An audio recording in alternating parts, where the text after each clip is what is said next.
Well, it's a joy to welcome you once again to Graceway Baptist Church in our Sunday School Hour. This is our lesson for September the 29th of 2024.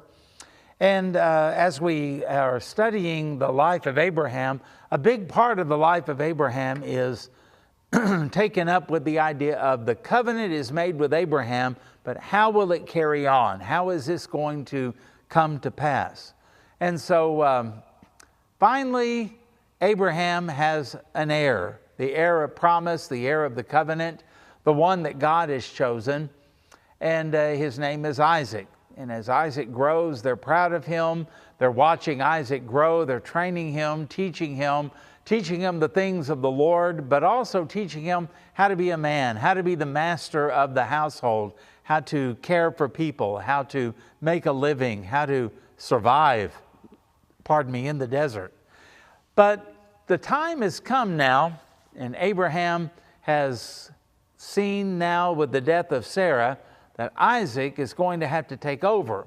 Abraham's not going to last forever. And so what's going to happen? He needs a bride.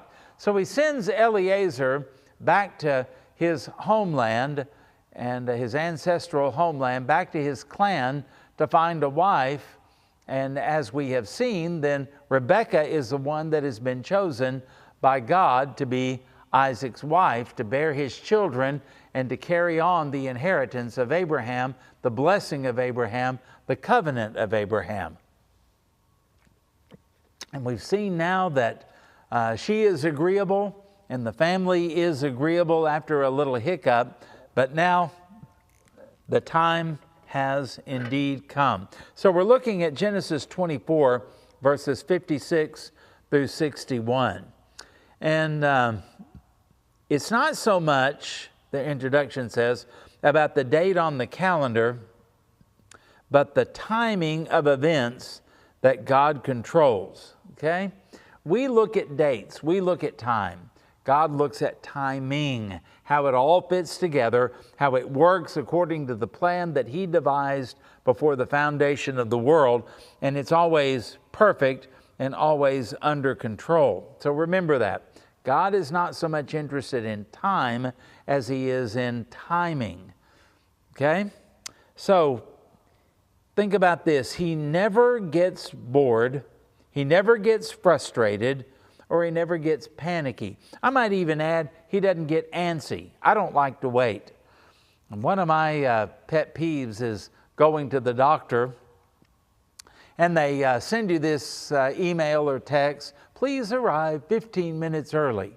And I always think, why? You're going to make me wait 30 or 45 once I get there. Even if I get there earlier, I still have to sit and wait. And man, I just get fidgety. And I get antsy while I'm waiting. I just don't like to sit around doing nothing. I like to have something to do and something to occupy my mind. I get restless. Can you imagine what kind of a student I was, especially in elementary school? And we didn't have air conditioning, but we did have big windows. And they would open those windows and we would get some breeze. But there was always glass to look through. And boy, what was going on out on the playground, even if it was a squirrel or a bird or a cat or something like that, was so much more interesting than, the teacher up there at the chalkboard. And so that wasn't good for me, and I would get wiggly and antsy and all of that kind of stuff because I just don't like to wait. I don't like to do something that I'm not really interested in or doesn't occupy my mind or is not fun. Doesn't always have to be fun, just as long as it's interesting. And think about this, God never does that. You'll never see God fidgeting on the throne. You'll never see Him tapping His foot or moving it or anything like that. You'll never see God going, come on, can we hurry this thing along? Good night, how long has this taken anyway? And you remember that we're told in the epistle from the Apostle Peter that 1,000 years is as a day. In other words, He's timeless. And a day is as 1,000 years. And so He's never like we are in all of that. However, this is the God who is never manipulated and He's never pressured by outside forces.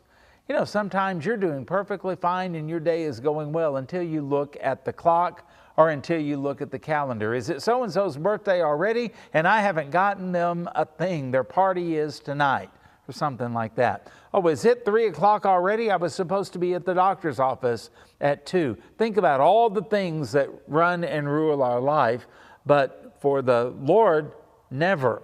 Let's read that scripture I referenced, 2 Peter 3:8. But do not overlook this one fact, beloved, that with the Lord, one day, it's as 1,000 years. That's a pretty quick 1,000 years, isn't it? And 1,000 years is one day. Boy, that went by fast, because God is not pressured by the date on the calendar, but is all according to His eternal plan, and His eternal plan is what is pressed upon the human calendar. In Daniel 2, verse 21, it says, He changes times and seasons. He removes kings and sets up kings. He gives wisdom to the wise and knowledge to those who have understanding. Changes times, seasons, eras, epochs, that kind of thing that we talk about. So here we are living on earth, and we're thinking, boy, time is running out and time is getting away from me. What am I going to do with it? Well, here we find that the departure of Eliezer and Rebekah, it seems like a small thing. They just decided to go. It just was happenstance, right? But the timing, however, was in the hand of God. And it is time to leave and to take Rebekah to Canaan, to marry Isaac, and to replace Sarah as the matriarch of Abraham's clan. Now that's kind of a sad thing to think about, but that's exactly the way it's supposed to be. One generation moves off of the scene, another generation steps up into it. And we'll find that Isaac takes Rebekah into his mother Sarah's tent, and that's more than just, is there an available space here? Oh, we'll take room 4. It's more than that. That is symbolic of Rebekah becoming the mistress, I guess we would say, of the clan and everything that is there. She is taking Sarah's place. So let's read our text in Genesis 24, 56 to 61. And he said to them, do not hinder me, we're backing up just a little bit, since the Lord has prospered my way, and went too far here. Since the Lord has prospered my way, send me away so that I may go to my master. So they said, we will call the young woman and ask her personally. And then they called Rebekah and said to her, will you go with this man? And she said, I will go. And so they sent away Rebekah, their sister, and their nurse, and Abraham's servant, and his men. And they blessed Rebekah and said to her, our sister, may you become the mother of thousands of 10,000s, and may your descendants possess the gates, the place of authority of those who hate them, overcoming their enemies, in other words. Verse 61, then Rebekah and her maids arose, and they rode on the camels and followed the man. So the servant took Rebekah and departed. So think about what all this means for the family that's left behind. You know, sometimes it's easier to leave than it is to be left. Sometimes when the person leaves, they are excited, new adventure, new things to discover, new things to experience, kind of excited. The adrenaline is flowing. Let's go. For the ones who were left behind, there's sadness, sorrow, grief, concern. Are they going to make it? How will we ever hear from her again? Will we ever see her again? Probably not in those days. Can you imagine living in a world like that? Well, that's where they were and where they left. So Number one, expect opposition. We need to learn this, and we've got to have it hammered home that in the world that we live, the world hates God. This whole system is anti-God. It's all about the exaltation of man. And that's what the serpent did at the very beginning in Genesis chapter 3. The Lord knows that you will not surely die, but in the day you eat thereof, you will be like gods. In other words, we'll boost you up. Do what I say, and you'll be lifted up. Do what God says, and you're going to be just where you are right now. And of course, the Bible tells us that if we exalt ourselves, we're going to be humbled. But if we humble ourselves, we will be exalted. But the devil never points that out. It's always, you can lift yourself up. Here you go, Eve. This is your chance. Eat the fruit. This is your chance to be liberated. This is your chance to become somebody. This is a chance to elevate yourself. And that's really all the world is about. How can I elevate myself? How can I get what I want out of life? How can I be fulfilled? And people today, it's kind of interesting. I think it's kind of like an oxymoron. They say on one hand, there is no God. Everything is here by accident. Random chance is all that has created everything that is in the earth, right? I mean, that's science, isn't it? Nothing plus nothing equals everything. Then on the other hand, they say, oh, my life is just so awful. Why? I don't know why I'm here. I don't know my purpose in life. Hey, dude.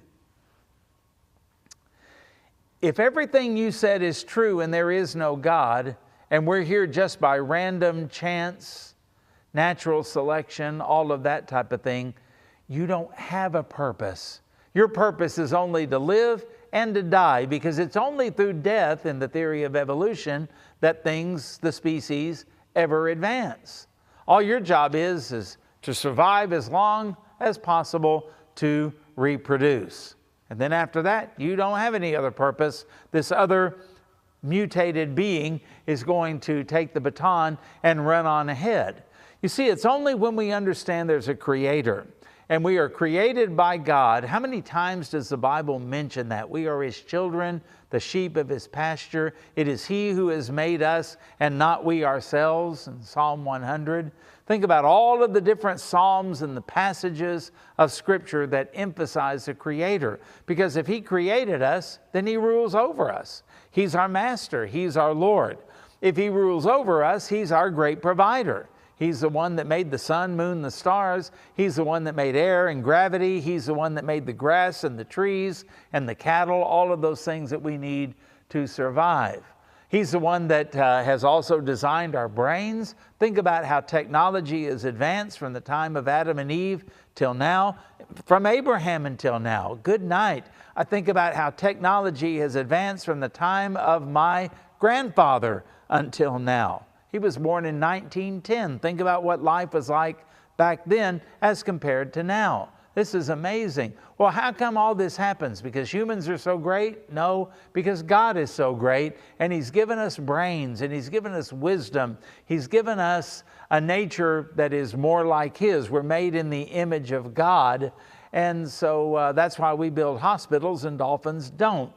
That's why we take care of people and other animals do not. This is the way we are. And so we do this to the glory of God. And then even as lost and fallen creatures, there are charitable organizations, there's compassion. All of this comes from God, doesn't it? And as Christians, we have a renewed relationship with God and we walk with the Lord. And so it's all extremely different in this situation. So as we think about this, the servant taking Rebekah, and why did there have to be a hiccup? Because we live in a fallen world. Not just a world without a God, not just a world without a devil, not a world where there's no real good or no real evil, and it's just whatever you think and whatever floats your boat and whatever society says. No, there's a definite good and a definite bad, a right and a wrong, and there is a devil and demons that oppose us. We should expect opposition. And so it was right for Eliezer to be cognizant What if she doesn't want to come? Because there will be in this world tribulation, Jesus said, right? And so he says, nope, we want to go and we don't want to be hindered. The word hindered means delayed in this. It doesn't always seem evil when the devil does this, when the enemy opposes the plan of God. This was actually friendly. They were not hostile. They were not mean. They just simply said, yeah, well, let's let her stay for a few more days. After all, this is her home. This is all she's ever known. This is her family. Come on, you're not anti-family, are you? And, so this kind of pressure is going on, and yet it is going against the will of God. It is delaying the will of God in this. That's its intent anyway. And so when we think about this, this is the way the world is for us. We're always walking upstream no matter what we're doing. We always face a headwind no matter where we're walking or what our desire may be. And this is what we have to think about. We're on the narrow road, and the narrow road goes opposite the broad road, right up the middle of it. And so everybody is pushing and pressing the other direction. And Eliezer said, look, you can see that the Lord has prospered. And that means that providence has made things clear. But in that blessing and in that guidance was also the hindrance. So this was not like God said, oops, what are we going to do now? He knew they were going to do that. He knew exactly what, when, and how the hindrance was going to occur. And again, sometimes the hindrance seems evil. It seems blatantly anti-God, anti-Christ, anti-Bible, anti-morality, all that type of thing. And then other times it kind of seems like a little friendly thing. Notice again, going back to Genesis chapter 3, the serpent did not come across to Eve as, I am your enemy. I am here to destroy you. He came across as a friend. Did God really say you couldn't eat of any of these trees? I mean, that's kind of a setup there, isn't it? And she bit, and she said, no, he said we could eat of all of them. It's just this one that we can't eat from, because if we eat it or even touch it, we might die. Well, God never said you might die. God said you will die, right? Lest ye die. So the serpent says, oh, no, you're not going to die. God didn't say that. He just doesn't want you to eat it, because if you do, you'll be like him and you'll be elevated to him, and he doesn't want competition. So Eve ate of it. Now, Eve never saw any hostility in what the devil said. Eve never saw any threat in what the devil said through the serpent, did she? And sometimes hostility comes across as friendly fire. Sometimes opposition comes across as helpful and kind and no big deal, and it'll be fine, it'll be okay, don't make a mountain out of a molehill. So we should expect these kind of things to happen, and so should have Eliezer, and I think he did. So in spite of all of this friendly hindering, Eliezer kept his master's will in mind. And that's what we need to do. In spite of what the devil does, in spite of what the demons of hell do, we need to have our eyes not on them, but on our master and what he has called us to do. He'll provide for us. He'll protect us. He'll guide us. He'll guard us. And we should follow him. 2, not only expect opposition, but know that God can overrule. A lot of the sovereignty of God is not simply ruling, but many times it is overruling things that are going on and things that are happening that are not his will and according to his plan. And so they said, let's call the young woman and let's ask her personally. Now again, as we saw last week, that wasn't normal. Normally, the young lady didn't have any say in all of this, but they thought it might give them an advantage. Surely she will side with us. And so they bring her down, and they call Rebekah, and they said to her, you want to go with this guy? and she says, I will go. So it appears that they expected Rebekah to agree to the delay. However, God overruled her heart, her thoughts, her minds, her desires. God overruled by working through Rebekah's decision. What a great blessing that was. And so know this, that God is not sitting in heaven going, I hope, cross fingers, knock on wood, I hope this all works out. Oh, I hope they do what I want them to do. Whatever shall we do if they don't do what That's not the God that you serve. That's not the God of the Bible anyway. So number 3, we need to receive encouragement. And that's in verses 59 and 60. So they sent away their sister and her nurse, and she had apparently been taking care of Rebekah since childhood, so she goes with her, and Abraham's servant and his men. And they could have just done that and said, okay, then just get out of here, but they didn't. So give them credit. And they blessed Rebekah and said to her, now as we read this, think about how similar this is to what God promised Abraham. It's not word for word, but it is very similar in the spirit of the whole thing. Our sister, may you become the mother of thousands, of 10,000s, and may your descendants possess the gates of those who hate them. So her family is kind of trapped by their own words. Let's go get the young lady and let her decide. She'll never go for it. She'll want to stay. And then lo and behold, she says, I will go. Now what are they going to do? Well, they either look like liars, they dishonor themselves, or they go with it. And so they decide to go with it. And not only do they go with it, but they actually say some nice things about the whole thing. And Eliezer must have been impressed with the fact that the blessing that they placed upon Rebekah is very, very similar to the blessing that God had placed upon Isaac and Abraham.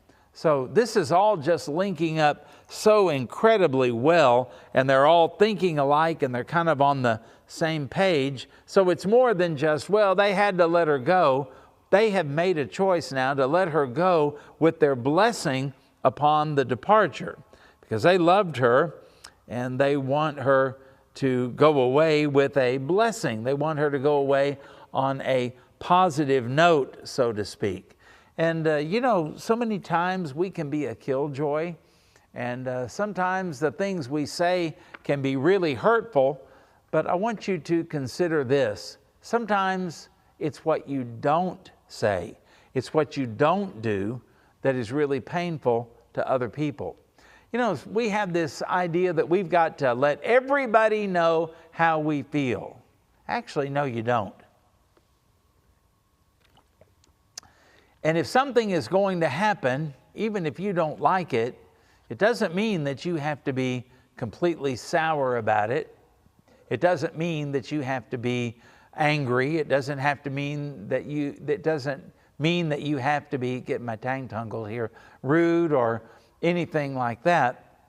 And think about this family. They're getting ready to leave. Their hearts are breaking. They don't know if they're going to see her again.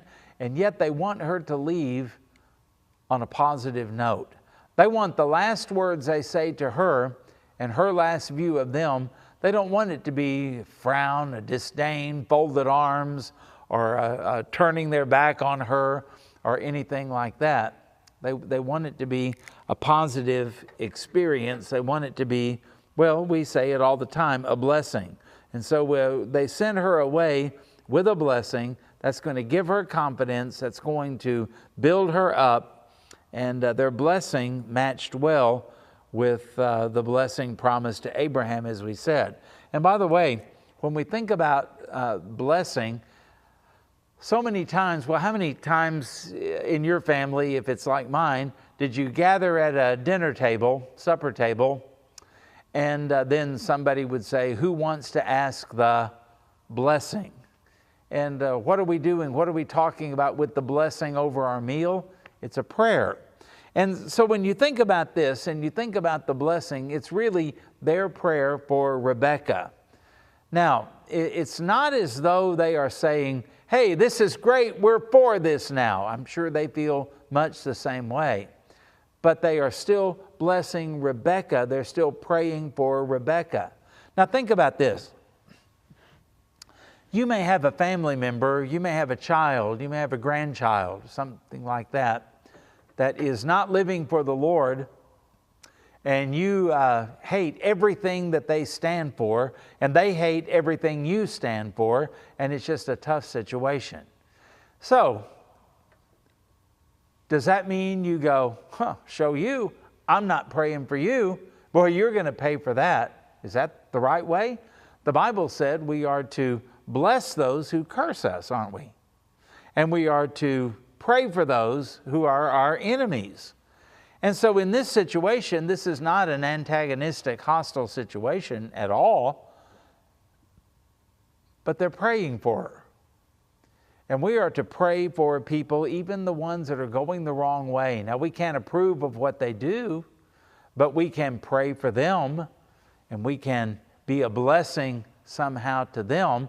And so you have to work, and you kind of have to figure out how to do that without putting approval. We don't want to do that. We have to kind of figure it out without endorsing what they're doing. We don't want to do that, but we don't have to be jerks either, do we?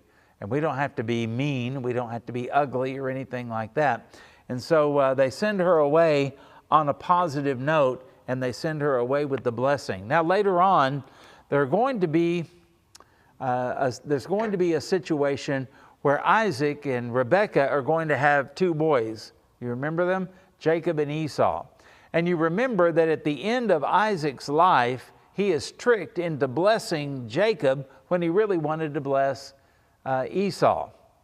And you remember when Esau finds out about it, he comes in and he said, is there not a blessing for me, my father? Bless me as well. Well, he did get a blessing, but it wasn't the one that he really wanted. Okay? And I think about how our children, they long for our blessing. They long to know that we're behind them, that we're praying for them. They long to know that we are walking with them, even through their valleys and even through their mistakes. And so many times we get so busy taking a stand on something that we alienate, and we need to be very, very careful about doing that. There may be a time for it, like the prodigal son leaving, but at the same time, we need to be praying for them, and we need to be a blessing to them, okay? So, Rebekah, they are praying for her to have many descendants over many, many generations. And then it says, may you possess the gates of your enemies.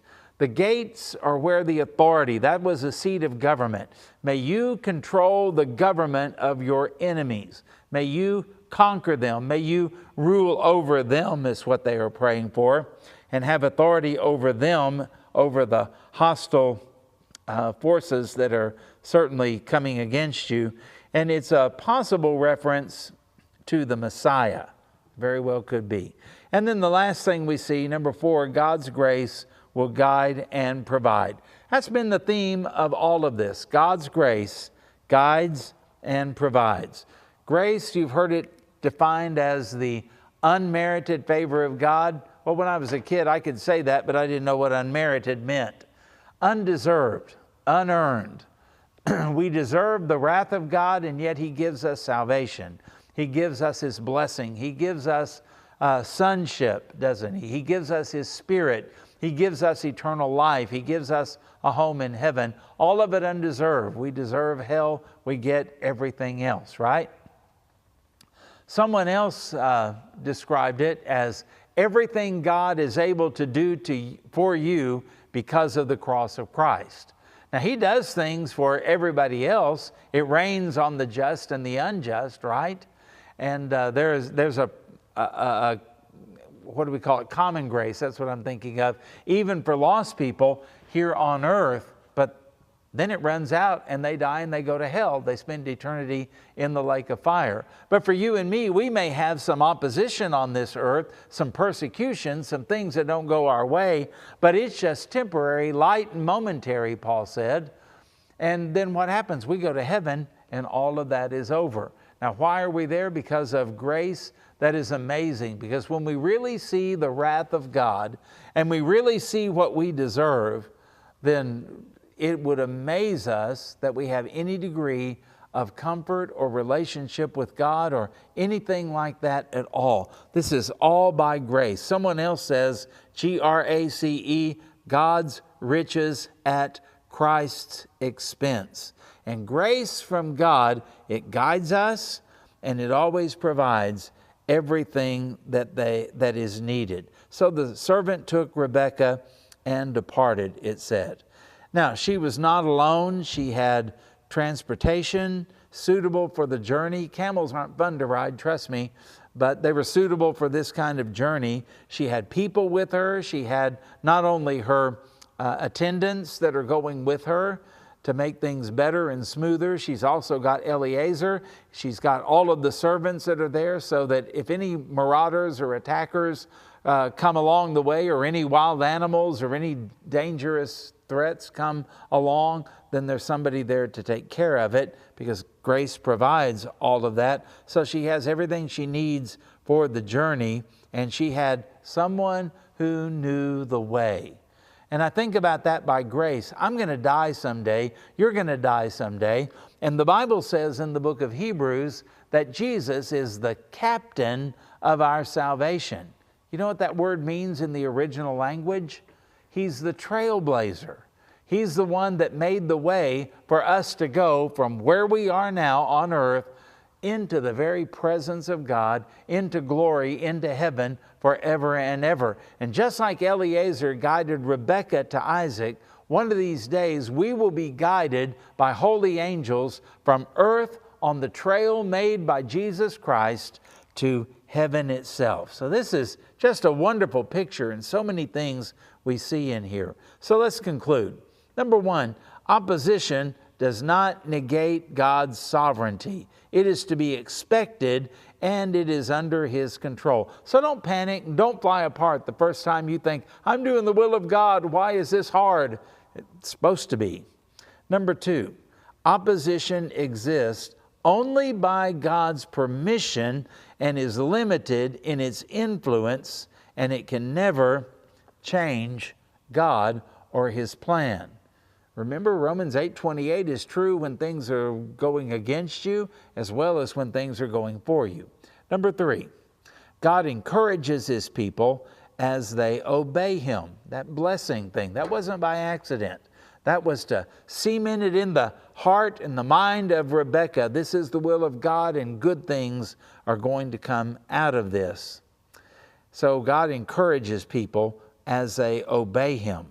And number four, Yahweh Yireh, we say Jehovah Jireh sometimes, means the Lord, the provider of all His people, is the provider of all His people need. And that is summed up by what the Lord told the Apostle Paul when he was in the midst of a shipwreck and a storm. My grace is sufficient for you. And we'll end on that note with this month's lessons. If you don't get anything else, understand this: God is sovereign, and His grace is sufficient for whatever it is you are going through at this particular time. So that wraps up this lesson. Thank you for your time, and thank you for your teaching. Thank you for those of you who watch this to keep up with your class. May the Lord bless you, and may He bless you with the knowledge that you're in good hands when you're serving a sovereign God, right? Not Allstate, but a sovereign God. So thank you, and we will see you next week. God bless.